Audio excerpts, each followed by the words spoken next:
Ciao, vediamo oggi come creare una forma complessa con Adobe Illustrator. Nello specifico ci addentreremo nel triangolo, naturalmente ruotato in modo tale da sembrare tridimensionale senza però costruire una figura tridimensionale. Andiamo dunque a creare per prima una sfumatura e la posizioniamo a lato. Ci servirà alla fine per colorare le varie facciate della nostra forma complessa. A questo punto andiamo su Visualizza e assicuriamoci che siano settate guide sensibili e a linea al punto. Naturalmente assicuriamoci che le guide non siano bloccate. Dopodiché mostriamo i righelli e andiamo a spostare una riga più o meno a 300 pixel dall'inizio della tavola di lavoro. Poi la selezioniamo e con la combinazione di tasti CTRL o Command Shift più M andiamo a dare uno spostamento di 300 pixel in senso orizzontale e 0 in verticale e andiamo a copiare. Come vedete nell'anteprima noi abbiamo uno spostamento, andiamo a fare questa copia, la riselezioniamo e di nuovo con la stessa combinazione di tasti andiamo a fare un'altra copia.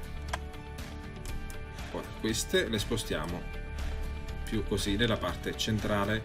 Adesso tracciamo una guida nella parte bassa della tavola di lavoro, per esempio qui intorno ai 1400. Naturalmente io ho creato un file della grandezza di 1800 x 1800 pixel, ma possiamo anche farlo di 1400 x 1400. L'importante è che lavoriamo su una tavola di lavoro quadrata e così portiamolo a 1400. Dopodiché lo selezioniamo con la stessa combinazione di tasti Command o CTRL Shift più M. Andiamo a dare uno spostamento, questa volta però verticale, di 120 gradi. E andiamo a fare una copia.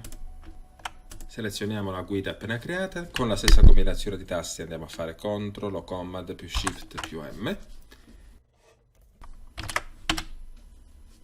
Naturalmente con un'angolazione di 90 gradi sempre mantenuta e diamo l'ok. A questo punto andiamo a selezionare le tre righe che sono nella parte bassa dell'area di lavoro, quindi un'unica selezione. Poi con lo strumento rotazione andiamo a dare una rotazione di 120 gradi che possiamo controllare dall'anteprima e andiamo a copiare. Selezioniamo le tre guide e le andiamo a spostare in modo da farle coincidere con questi punti di ancoraggio. Quindi l'incrocio tra queste guide e questo nella parte centrale. Andiamo a selezionare le tre guide e andiamo a fare una riflessione con lo strumento riflessione di tipo orizzontale e andiamo a copiare. Ora selezioniamo queste tre e le andiamo a spostare in modo da far coincidere naturalmente gli stessi identici punti qui e naturalmente qui. A questo punto non ci resta che utilizzare lo strumento penna, dare un colore di riempimento, andare a tracciare la nostra forma seguendo esattamente la direzione delle guide, naturalmente cercando di vedere la forma oltre le guide.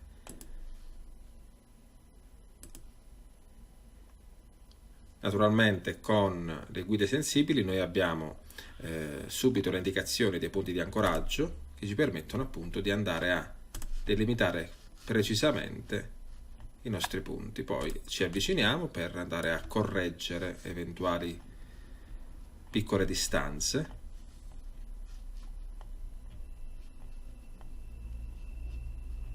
E possiamo così vedere che c'è una certa precisione. Questa è la nostra prima forma. Adesso non dobbiamo fare altro che utilizzare la funzione della copia e della rotazione nello stesso tempo. Quindi selezionata questa forma, andiamogli a dare prima di tutto la sfumatura che abbiamo prima creato e messo qui posizionato al lato della tavola di lavoro. Dopodiché, sempre con la figura selezionata, andiamo a fare una rotazione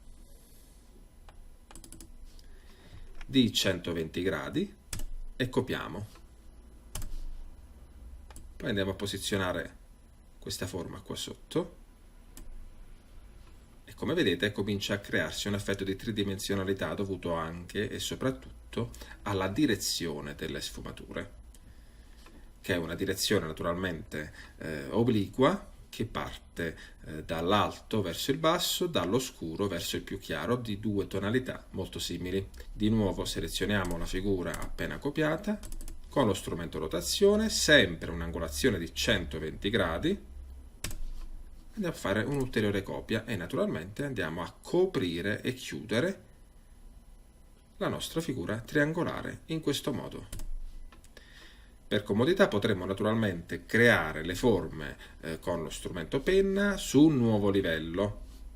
Questo ci permette appunto una gestione più efficace, altrimenti andiamo semplicemente a nascondere le guide, ottenendo così il nostro triangolo. Poi naturalmente possiamo dare, selezionandolo tutto, una traccia bianca, in questo modo, magari di uno spessore di 3, in modo da dare un effetto ancora più luminoso alla figura. Ed ecco creata la nostra figura complessa, semplicemente utilizzando le guide, lo strumento penna e gli strumenti rotazione e riflessione. Ciao, grazie e alla prossima!